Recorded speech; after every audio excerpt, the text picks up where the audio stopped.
Bismillahirrahmanirrahim. Alhamdulillahirabbil alamin. Wa bihi nasta'in ala umuri dunya waddin. Asyhadu an la ilaha illallah wahdahu la syarikalah wa asyhadu anna sayyidana Muhammadan abduhu wa rasuluh. Allahumma salli wa sallim wa barik ala sayyidina wa habibina Muhammad wa ala alihi wa sahbihi wa mawala, amma ba'd. Qala al-imam hujjatul islam Abu Hamid Muhammad bin Muhammad al-Ghazali rahimahullah wa nafa'ana bi'ulumih. Al-babu tsalis fi bayanil adli wa ijtinabi zulmi fil muamalah. I'lam anna al-muamalata qad tajri ala wajhin yahkumul mufti bi sihhatiha wa in'iqadiha, walakinnaha tashtamilu ala zulmin yata'arradu bihil mu'amilu li sakhatillahi ta'ala, idh laysa kullu nahyin yaqtadi fasadal aqdi, wa hadha zulmu ya'ni bihi mastadarra bihil ghair, wa huwa munqasimun ila ma ya'ummu dararuhu wa ila ma yakhussul mu'amil. Al-qismul awwal bima ya'ummu dararuhu wa huwa anwa'. An-naw'ul awwal al-ihtikar, fabai'ut ta'am yaddakhiru at-ta'ama yantaziru bihi ghala al-as'ar wa huwa zulmun 'am wa sahibuhu mazmumun bisyar'i. Qala Rasulullah sallallahu alaihi wasallam, man ihtakara at-ta'ama 40 yawman summa tasaddaqa bihi lam takun sadaqatuhu kaffaratan lihtikari. Wa rawa Ibnu Umar radhiyallahu anhu sallallahu alaihi wasallam annahu qala, man ihtakara at-ta'am 40 yawman faqad bari'a min Allah wa bari'a Allahu minhu, wa qila fa ka'annama qatala an-nas jami'a. Wa an Ali radhiyallahu anhu, man ihtakara at-ta'am 40 yawman qasa qalbu, wa anhu aidan annahu ahraqa ta'ama muhtakirin bin nar. Waruwiya fi fadli tarkil ihtikar anhu sallallahu alaihi wasallam, man jalaba ta'aman faba'ahu bi si'ri yaumih faka'annama tasaddaqa bih, wa fi labzin akhar faka'annama a'taqa raqabah. Wa qila fi qawlihi ta'ala, may yurid bihi bi ilhadin bi dhulmin nudhikhu min azabin alim, annal ihtikar minaz zulmi wa dakhilun tahtahu bil wa'id. Makna kalam al-imam al-Ghazali rahimahullah wa nafa'ana bi'ulumih, bab mengenai penjelasan keadilan dan menjauhi kezaliman dalam amalah, dalam berjual beli, dalam siwa bersiwa, dalam sanda bersanda, dalam berserikat dan lainnya. Ketahuilah bahwa muamalah itu, siwa bersiwa, jual beli, kadang-kadang berlaku atas segi di mana mufti, di mana ulama menghukumkan sahnya dan terjadinya, tetapi muamalah itu mengandung kezaliman yang menjadikan orang yang bermuamalah itu menerima atau mendapat kemurkaan Allah Ta'ala. Karena tidaklah seluruh larangan itu menuntut rusaknya akad.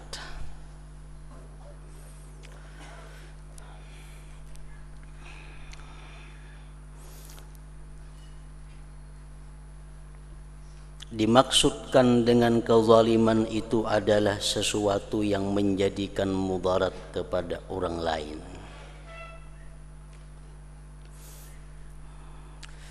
Nah, di sini Imam Al-Ghazali mengatakan bahwa hendaklah kita menjauhi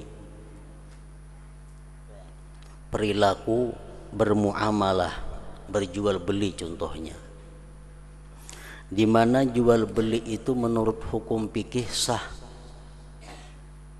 tetapi diharamkan oleh agama dan mendapat kemurkaan Allah Subhanahu wa Ta'ala. Karena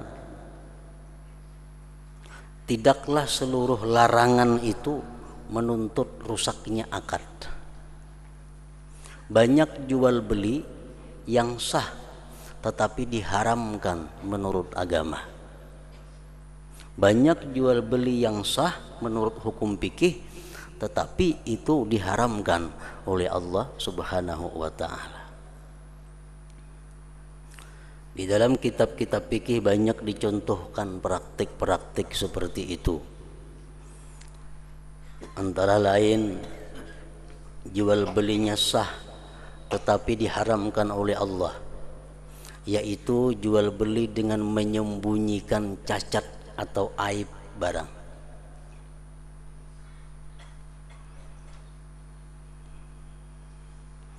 Sepeda umpamanya, sepeda itu bekas patah, dilas, itu ngarannya aib, dirapiakan sehingga kada kelihatan lagi bekas selas-selasannya, dijual tanpa disebutkan bahwa itu pernah patah dan balas, ditukari orang, jual belinya sah tetapi itu hukumnya diharamkan oleh Allah, dan orang yang menjual itu melintangkan dirinya kepada kemurkaan Allah Ta'ala. Contoh yang lain lagi, yang jual belinya sah namun dilarang, namun diharamkan, talaqqir rukban. Dalam istilahnya fikih, talaqqir rukban. Talaqqir rukban ini adalah seseorang mengetahui, kita ambil contoh harga buah, dia mengetahui bahwa harga buah di kota naik daripada harga biasa. Orang-orang kampung kada tahu harga buah naik di kota. Nah, lalu dia pagi-pagi hari menunggu di batas kota. Kalau ada orang kampung bawa buah hendak ke kota, nah, disambang. Ada orang liwat, sini buah kono karinya. Nah, orang kampung kada tahu bahwa di kota buah larang harganya. Nah, dikira kayak biasa aja, nah, dijual. Itu namanya talaqqir rukban. Nah, orang melakukan praktik seperti itu, jual belinya sah, tetapi diharamkan oleh Allah Subhanahu wa taala karena ada unsur kezaliman di dalamnya, merugikan orang lain. Termasuk lagi contohnya adalah perilaku jual beli yang sah namun diharamkan, al-bai'u ala bai'i ghairi. Jual beli atas jual beli orang lain. Maksudnya adalah si penjual sudah menjual barangnya kepada pembeli, namun pembeli belum meninggalkan toko. Berapa harganya ini? Berapa harganya tapih nih? Ujar penjual harganya 25.000. Ya pembeli, ayo aku tukari. Beakad. Pembeli belum membawa barangnya, masih di toko. Datang kita, ujar kita lawan penjual, ikam batalakan menjual itu. Aku aja nukarinya 26.000. Batalkan lawaninya. Aku aja nukarinya 30.000, aku menaiki 5.000. Nah, perilaku kita seperti itu diharamkan. Walaupun andai kata inya mau, sah aja jual belinya.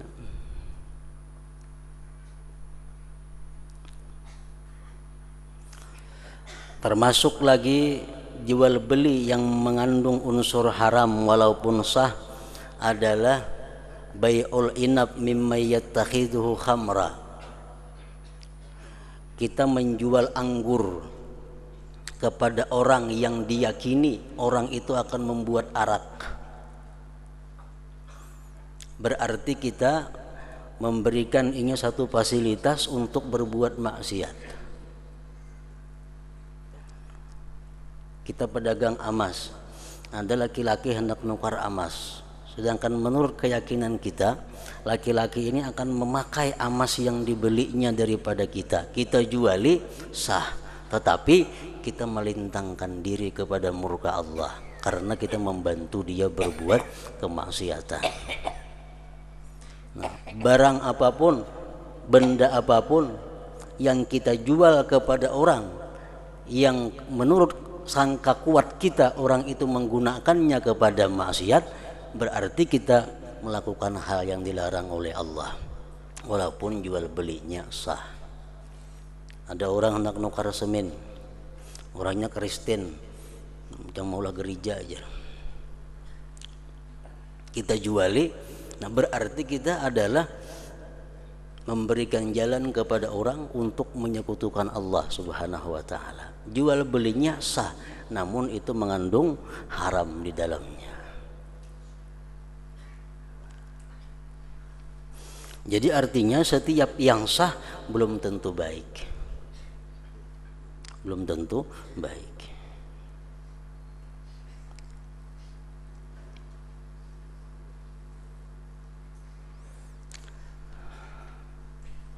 Dimaksudkan dengan kezaliman itu adalah sesuatu yang menjadikan mudarat kepada orang lain, dan itu terbagi kepada sesuatu yang kemudaratannya merata dan kepada sesuatu yang khusus bagi orang yang bermuamalah.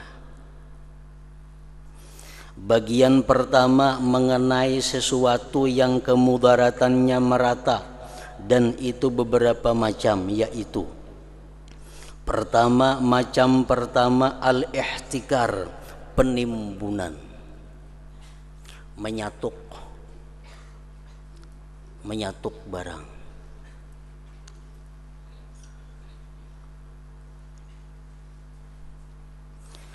Penjual makanan itu menyimpan makanan yang dengannya ia menunggu mahalnya harga, dan itu kezaliman yang umum.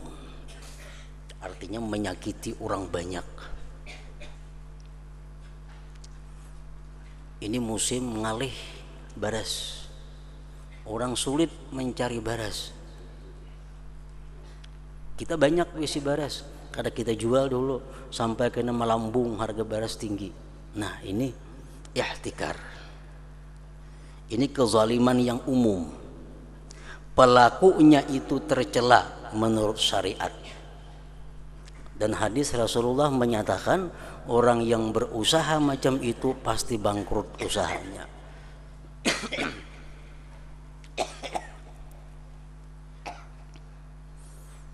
Ini Rasulullah sudah jelas dalam hadis-hadis yang mengatakan bahwa orang yang gawiannya macam itu usahanya pasti akan iflas, pasti akan bangkrut, kada akan untung di dunia apalagi di akhirat.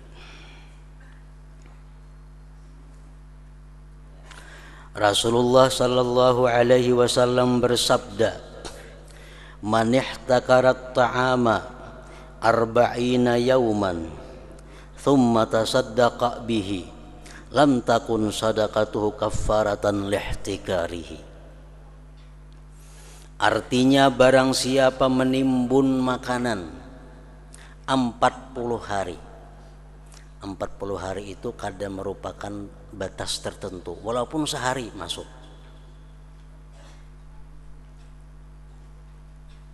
Kemudian mensedekahkannya, maka sedekahnya itu tidak menghapus sebagai dosa penimbunannya itu.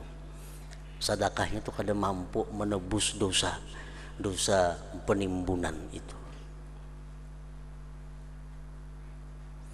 Jadi artinya karena ditimbunnya barang orang sudah sakit mencari barang, ditimbunnya, dijualnya dengan harga yang mahal, hujungannya banyak, disedekahkannya kada setimpal lawan dosanya, masih ganal dosanya.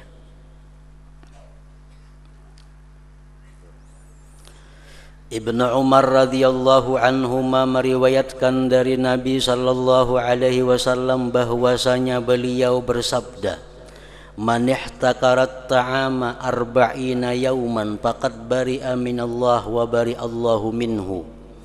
Artinya barang siapa menimbun makanan selama 40 hari. 40 hari itu hanya batas maksimal. Sehari pun sudah masuk, ujar para ulama yang mensyarahkan hadis ini. maka ia telah berlepas diri dari Allah dan Allah pun berlepas darinya. Dan dikatakan orang yang menimbun makanan tadi seolah-olah ia membunuh seluruh manusia. Dari Ali radhiyallahu anhu, barang siapa menimbun makanan selama 40 hari maka hatinya keras. Dan dari Ali juga bahwasanya ia membakar makanan yang ditimbun dengan api. Sayyidina Ali kalau tahu ada orang menimbun makanan untuk menaikkan harga, Sayyidina bakar makanan itu.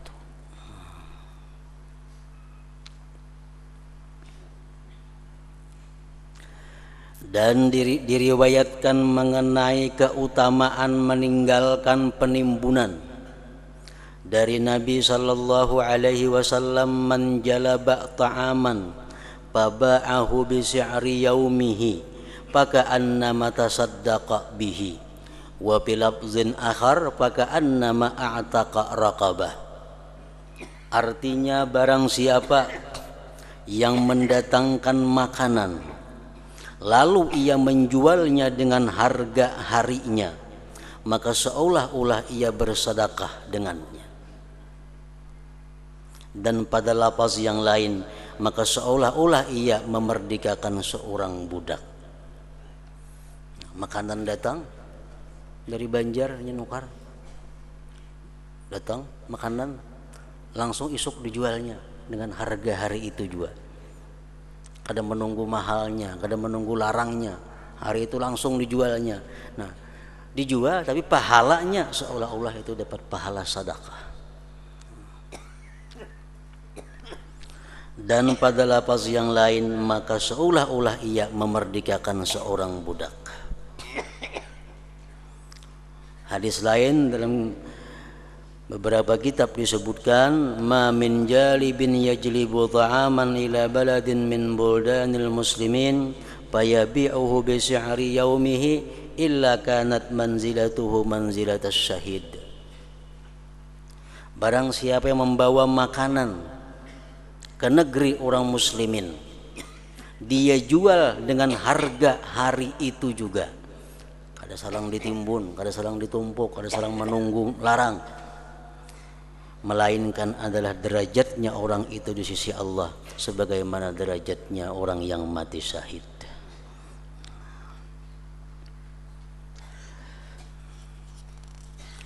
Dan dikatakan mengenai firman Allah Ta'ala, wa may yurid fihi bi ilhadin bi zulmin nudhikhu min azabin alim. Artinya, dan siapa yang bermaksud di dalamnya melakukan kejahatan secara zalim, niscaya akan kami rasakan kepadanya daripada siksa yang pedih. Bahwasanya penimbunan itu termasuk kezaliman dan termasuk di dalamnya mengenai ancamannya ayat tersebut.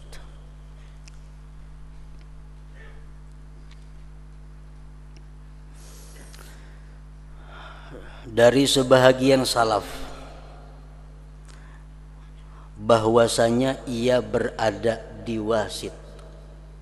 Wasit satu tempat di Irak.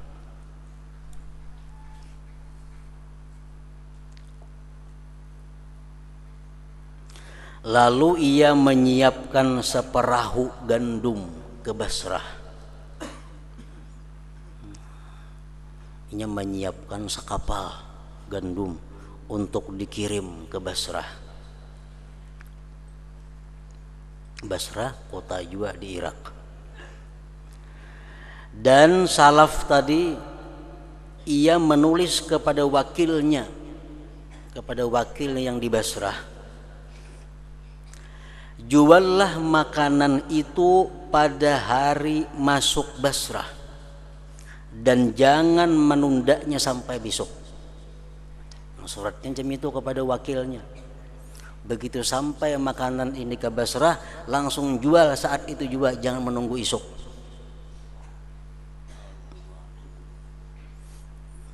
Ringkas kata, dikirim saperahu makanan gandum tadi sampai ke Basrah, diterima oleh wakilnya. Maka kebetulan murah harganya. Waktu sampai ke Basrah, di Basrah murah pasaran gandum, murah. Lalu para pedagang berkata kepadanya, kepada si wakil nang di Basrah nih, ujar si wakil, ujar para pedagang, seandainya kamu menundanya 1 minggu, maka kamu beruntung padanya dengan berlipat. Nang saparahu ini jangan dijual hari ini, murah lagi harga. Icam tahan seminggu dulu, karena melambung harganya, banyak kamu untungnya. Lalu ia si wakil tadi menundanya 1 minggu. Padahal surat na ampun barang begitu datang langsung dijual. Nah, cuma karena hendak untung si wakil ini menahan seminggu. Sampai seminggu harga barang, harga gandum larang dijualnya, maka ia beruntung padanya beberapa kali lipatnya. Dan ia si wakil tadi menulis kepada pemiliknya mengenai hal itu. Kirim surat lawan ampunnya, gandum pian kada ulun jual hari itu datang, ulun tahan seminggu supaya banyak untungnya. Maka pemilik makanan itu menulis kepadanya, mengirim surat kepadanya, wahai ini, sesungguhnya kami puas dengan untung yang sedikit dengan selamat agama kami. Sesungguhnya kamu telah menyalahi dan kami tidak senang untuk beruntung berlipat ganda dengan kehilangan sesuatu dari agama. Artinya kami kada mau untung banyak cuma dapat dosa. Jangan ampun barang itu. Kamu telah melakukan dosa kepada kami dengan sesuatu tindakan dosa.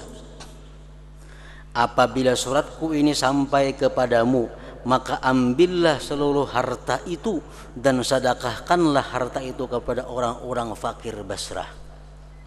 Dan mudah-mudahan saya selamat dari dosa penimbunan. Sudah cukup. Artinya dengan bersedekah itu selamat dari dosa, sudah cukup, mesti ada berpahala. Tidak merugikan saya dan tidak menguntungkan saya. Nah, di sini diambil kesimpulan bahwa menyatuk barang itu kada sarana sampai 40 hari. Walaupun 1 hari, walaupun 1 minggu, sudah termasuk di dalam larangan.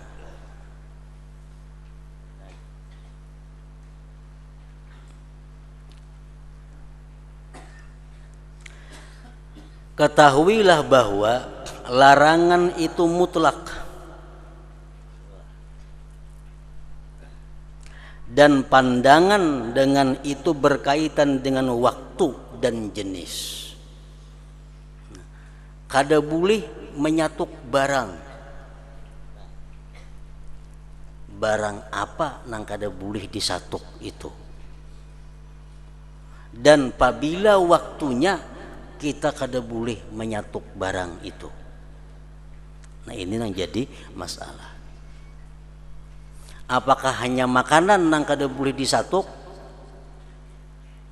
atau waktunya apabila aja kada boleh disatuk?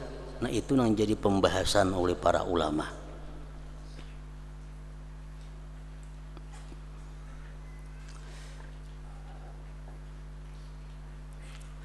Adapun jenis, maka datanglah larangan menyatuk barang itu mengenai jenis-jenis makanan pokok nang kada boleh disatuk itu.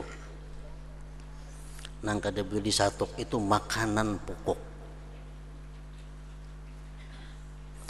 Adapun sesuatu yang bukan makanan pokok dan tidak membantu makanan pokok, seperti ubat-ubatan, tumbuh-tumbuhan, za'faran dan lain-lainnya, maka larangan itu tidak sampai kepadanya meskipun itu dimakan. Menyatuk limau umpamanya, ini limau lagi banyak, harus dijual dulu, satuk dulu, sudah mulai menipis hanya gini diungkai. Nah, larangan kada sampai ke limau itu. Kenapa? Karena limau itu bukan termasuk makanan pokok. Siapa yang makan limau makanan pokok? Tiwadak, durian lagi banyak di pasar, kada usah dijual dulu. Sudah di pasar habisan, hanya dikeluarkan pun seorang supaya larang harganya. Nah, ini kada jadi masalah, kada termasuk di dalam larangan penimbunan. Ini menurut mazhab kita Imam Syafi'i. Kalau menurut mazhab Imam Malik rahimahullah, menimbun barang, menyatuk barang itu hukumnya adalah haram. Barang apapun, baik makanan atau yang bukan makanan. Nah, orang-orang yang apik di dalam agamanya, mereka selalu mencari yang lebih selamat. Mencari yang lebih selamat. Imam Malik berpendapat bahwa menyatuk apapun untuk meninggikan harga itu dilarang, haram. Dan Imam Malik pun berdalil dengan hadis Rasulullah yang menyatakan, man ihtakara hakratan yuridu ayyughliya biha 'alal muslimin fahuwa khati wa qad bari'at minhu zimmatullah wa rasulih. Ujar Nabi kita, siapa menyatuk akan sesuatu umum,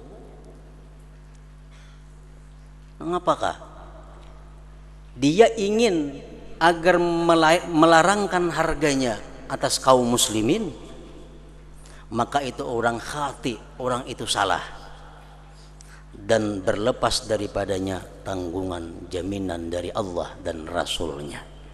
Nah, Imam Malik berpendapat dengan hadis ini bahwa beliau menyatakan seluruh barang baik makanan atau yang bukan makanan bila disatuk hukumnya adalah haram. Imam Syafi'i lain lagi pendapat, nang haram menyatuk itu adalah makanan pokok dan makanan-makanan yang membantu makanan pokok. Hadis Nabi mengatakan tadi apa? Man ihtakarat ta'am, siapa yang menyatuk makanan. Nah, berarti kalau kada makanan kada apa-apa. Itu pendapat Imam Syafi'i.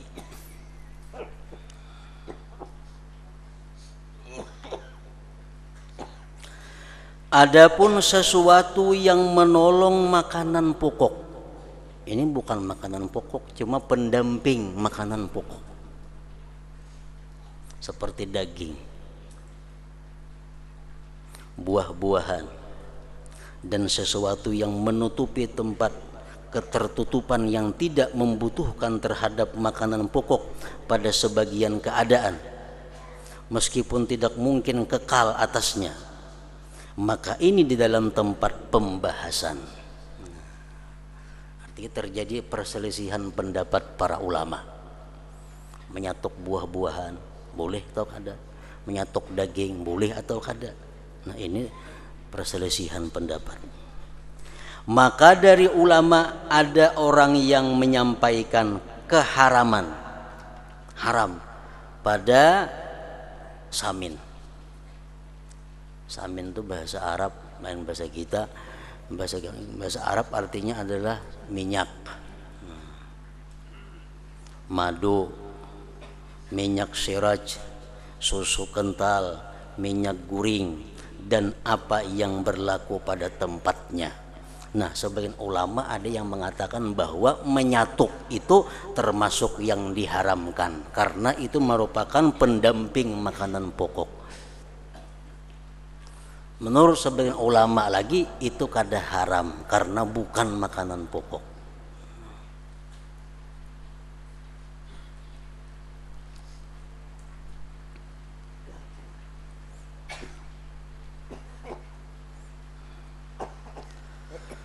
Adapun waktu, nah, apabila waktunya nang kita kada boleh menyatuk itu. Apabila waktu yang boleh menyatuk itu, maka mungkin juga datang larangan di segala waktu. Ada yang menyatakan larangan menyatuk itu di segala waktu, baik waktu barang masih murah atau barang sudah mulai naik, pokoknya bila menyatuk itu kada boleh.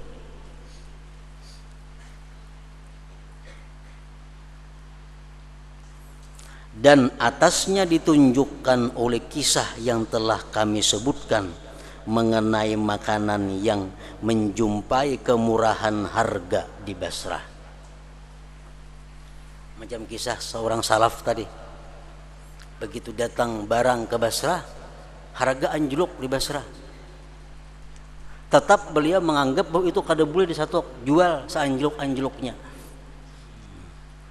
jual menurut harga hari itu. Ada pendapat seperti itu,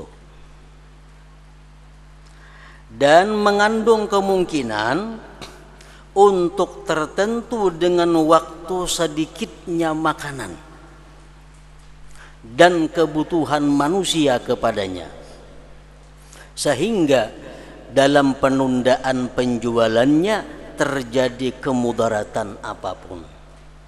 Nah, maksudnya ada ulama yang berpendapat bahwa menyatuk itu diharamkan apabila harga sudah mulai naik dan barang sulit dicari.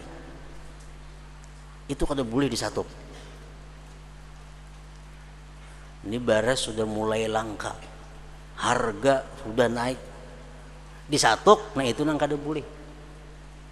Kalaunya kita datang beras, datang makanan, harga beras murah, makanan banyak di mana-mana orang berjual, itu boleh disatuk. Nah, ada pendapat ulama seperti itu. Kayak orang musim katam. Nah, orang musim katam beras di mana-mana nyaman dicari, harga murah.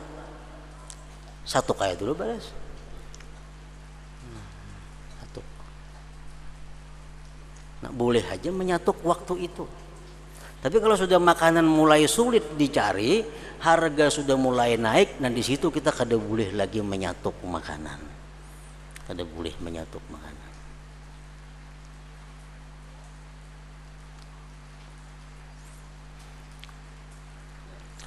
Apabila makanan-makanan itu luas dan banyak dan orang-orang tidak memerlukannya dan mereka tidak ingin kepadanya kecuali dengan harga yang sedikit, maka pemilik makanan menunggu hal itu dan ia tidak menunggu kelaparan, maka hal ini tidak mengandung kemudaratan. Boleh aja menyatuk. Makanan berlimpah ruah menku jual wah ini banyak bener ruginya. Ngambil ku simpan dulu karena menunggu supaya jangan rugi, tapi jangan sampai menunggu orang kelaparan. Menunggu jangan sampai rugi aja. Nah, maka hal itu tidak mengandung kemudaratan.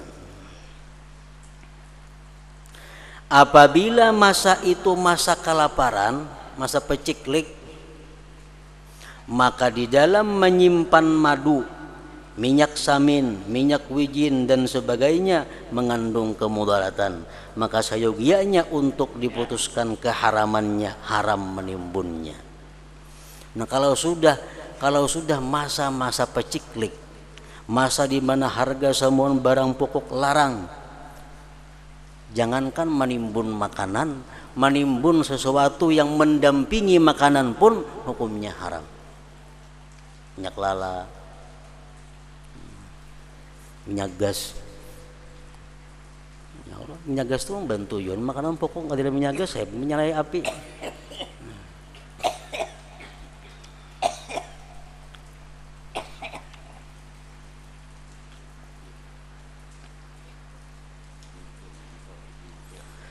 Nah, jadi kita menyatuk barang makanan ini, andai kata kita jual dengan harga nang larang, jual belinya sah. Jual belinya sah. tetapi di dalamnya ada unsur menzalimi orang, lalu haram dan mendatangkan murka Allah Subhanahu wa taala.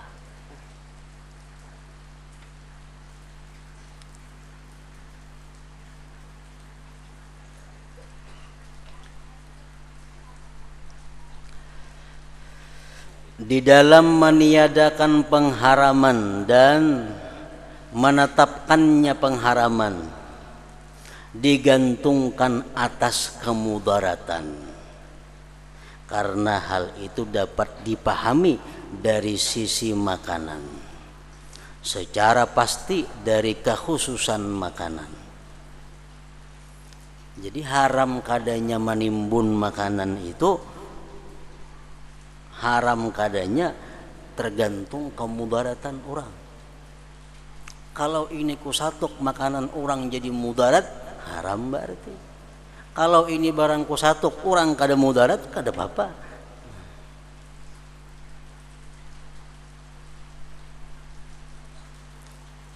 Dan apabila tidak ada mudarat, maka menimbun makanan pokok itu tidak sunyi daripada kemakruhan.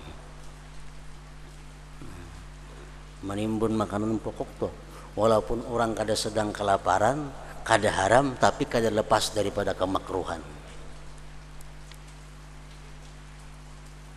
Kenapa kada lepas daripada kemakruhan? Karena ia menunggu dasar-dasar kemudaratan, yaitu tingginya harga. Jadi makruh hukumnya. Ini makanan banyak, harga masih murah, disatuk makanan supaya kena orang habisan, supaya tinggi harga. Bujur kada haram, cuma makruh. Kenapa? Karena menunggu orang kesengsaraan, menunggu orang kemudaratan. Menunggu dasar-dasar kemudaratan itu dilarang, seperti menunggu kemudaratan itu sendiri, namun di bawah daripadanya. Menunggu kemudaratan itu sendiri juga di bawah membuat kemudaratan.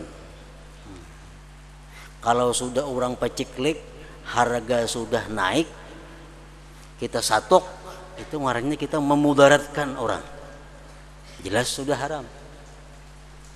Kalau barang masih banyak di pasaran, harga masih murah, kita satok, orang kada mudarat, cuma kita menunggu kemudaratan orang. Nah, itu makruh.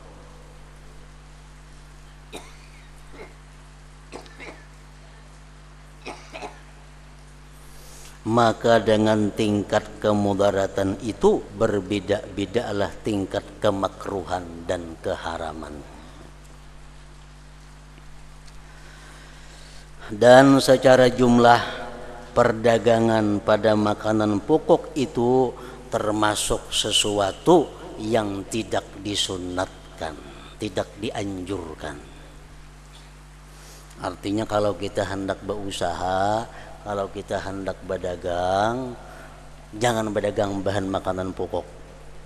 Kenapa? Itu kada dianjurkan, kada disunatkan. Perdagangan pada makanan pokok itu termasuk sesuatu yang tidak disunatkan. Kenapa? Karena berdagang itu mencari laba. Tujuan dagang mencari untung. Sedangkan makanan-makanan pokok itu adalah pokok-pokok yang dijadikan sebagai penegak. Dan laba itu termasuk keistimewaan. Maka sayogianya untuk mencari laba pada sesuatu yang diciptakan dari golongan keistimewaan yang tidak mengandung kemudaratan bagi makhluk. Kita berdagang makan barang makanan pokok, makin kita banyak untung, makin memudaratakan orang. Makin tinggi untung, makin sakit orang. Nah, oleh karena itu berdagang bahan makanan pokok itu termasuk perdagangan yang kada dianjurkan. Bukan dilarang kada, cuma kada dianjurkan.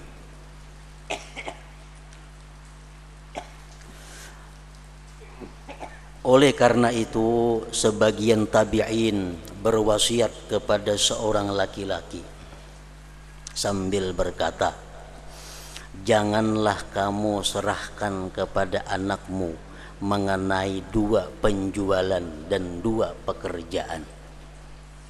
Artinya aku bapasan hikam padahi anak buah hikam, amun hendak berdagang jangan nang berdagang 2 macam ini. Amun hendak bagawi jangan hendak bekerja nang 2 macam. Jadi ada 2 macam gawian nang kada baik, bukan kada baik, kurang baik artinya, dan ada dagangan nang kurang baik. Ujar orang tabi'in berwasiat kepada seorang laki-laki sambil berkata, janganlah kamu serahkan kepada anakmu mengenai 2 penjualan dan 2 pekerjaan, yaitu menjual makanan dan menjual kain-kain kapan.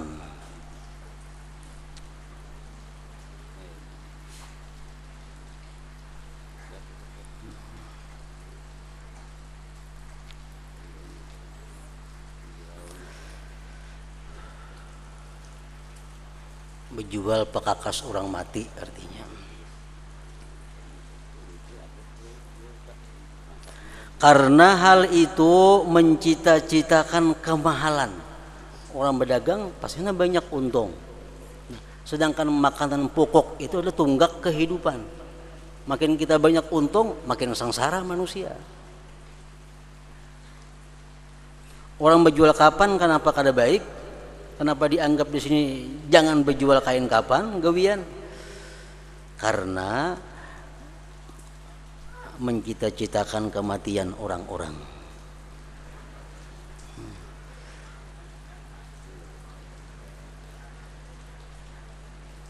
Enggak ada yang mati, kada payo kain kapan. Jadi kalau orang mati disuruh innalillahi wa inna ilaihi rajiun. Orang berdagang kain kapan, alhamdulillah rabbil alamin, ini berarti orang mati. Dagangannya payo.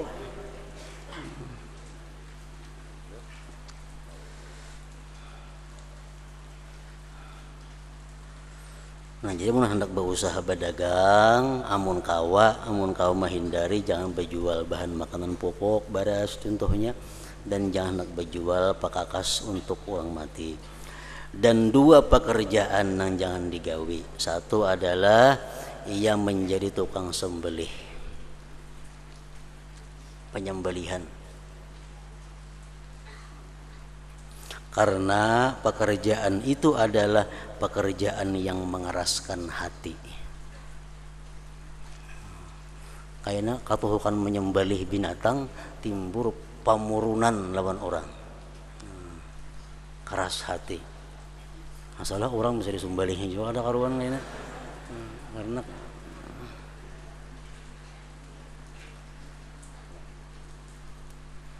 yang kedua, pekerjaan yang jangan digawi atau tukang sapu.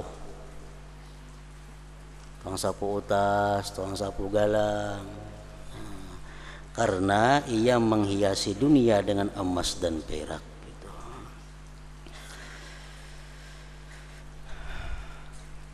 Nah, kesimpulannya bahwa orang-orang yang ingin apik di dalam agamanya, orang-orang yang ingin selamat di dalam agamanya, maka ia menghindari setiap yang dinamakan menyatuk barang, baik itu barang makanan atau barang yang bukan makanan. Kenapa? Karena niat sudah kada baik, hendak nyaman sorangan orang sakit. Nah, yang kedua adalah membuat lakunya dirham-dirham palsu di tengah-tengah uang emas dan uang perak. Memakai duit palsu.